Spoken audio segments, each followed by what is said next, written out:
For most of us, hearing the word failure triggers an immediate defensive reaction. We treat it as a permanent label to be avoided at all costs, a psychological dead end where our progress simply grinds to a halt. This aversion creates a trap. We insist on having a perfect plan, requiring ourselves to know exactly how things will work out before we even begin. But waiting until you know before you go usually means you never go anywhere at all. It leaves you stuck in a loop of trying the exact same safe things and expecting different results. Leadership expert John C. Maxwell looks at this differently. He points out that successful people actually fail just as often as unsuccessful people. The distinction is that they treat failure as an investment, systematically engineering a positive return on their missteps. Achieving that return requires what Maxwell calls a reset mindset. This means consciously asking 3 questions every single day. What do I need to learn today? What outdated ideas do I need to unlearn? And what behaviors do I need to relearn and change? By making these questions a habit, you abandon the need for perfection. Instead of resisting change or getting paralyzed by the fear of looking foolish, you build continuous forward momentum. This momentum starts with the first phase of the cycle of improvement: test. Taking action is the only way to generate progress. Testing requires an "I must go before I know" attitude, accepting that you will not have all the answers up front. Framing this initial action strictly as a test lowers the stakes. It removes the pressure to be flawless on the very first try, allowing you to bypass hesitation and actually get to work. Willingness to test leads inevitably to step 2, fail. Within this framework, failure acts as a temporary, anticipated stop on the journey toward a successful outcome. Researchers call these intelligent failures. When you are trying to design an innovative product or navigate a brand new market, you actually need these misses to map out the boundaries of what does not work. Any meaningful action carries the risk of a misstep. Accepting this reality is the exact price of admission for gathering raw, unfiltered data from the real world. Having an experience does not automatically mean you learned from it.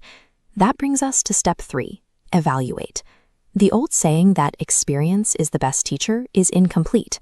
Only evaluated experience has actual value. Without taking the time to carefully analyze why a test went wrong, organizations often blindly adopt bad precedents.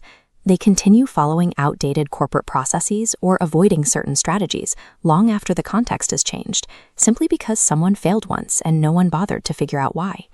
Evaluation leads directly to step 4, learn. In the immediate aftermath of a failure, it is easy to feel fear or embarrassment. The most important defense against those emotions is to step back and ask yourself one analytical question: what am I learning? Microsoft CEO Satya Nadella points out that a person with high innate capability who acts like a know-it-all will ultimately be outperformed by someone with less capability who acts like a learn-it-all. Embracing every misfire as a learning opportunity is what drives long-term success.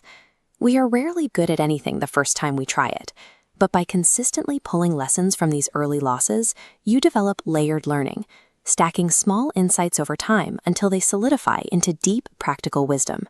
This combination of objective evaluation and a learn-it-all attitude is the mechanism that takes the raw, frustrating data of a mistake and processes it into a highly valuable asset. But gathering insights is not the finish line. Step 5 is improve. Learning on its own is entirely passive.